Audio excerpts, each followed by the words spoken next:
Il y a 6 jours, le final de Stranger Things il est sorti. Je me sentais grave mal après. J'ai eu une grosse période de déprime post-série où en fait je voulais rentrer dans la télé et vivre ma vie avec eux. Je voulais pas que ça se finisse. J'avais mal au cœur. Et en fait, ce qui s'est passé, c'est que je pensais être le seul dans ce cas.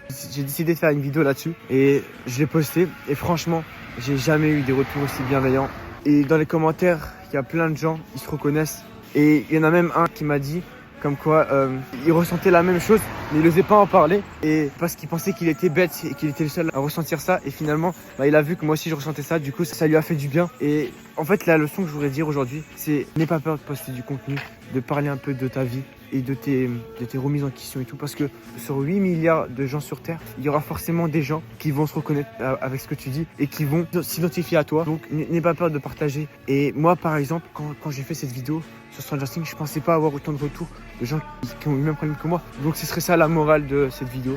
Et franchement, n'aie pas peur de partager du contenu. Là, ça fait 5 jours que le final est sorti. Et franchement, je suis toujours un peu triste, mais ça va beaucoup mieux. Genre, franchement, le conseil de faire quelque chose à côté, il est vraiment important. Genre, vraiment, fais quelque chose à côté. Le game changer. Genre, si tu t'occupes de tes journées, t'oublies un peu cette série. C'est vraiment. Donc, bref, c'était une vidéo sans script. Je suis même pas chez moi. Je suis en train de marcher sous le froid, sous la neige. Donc, voilà. Ciao.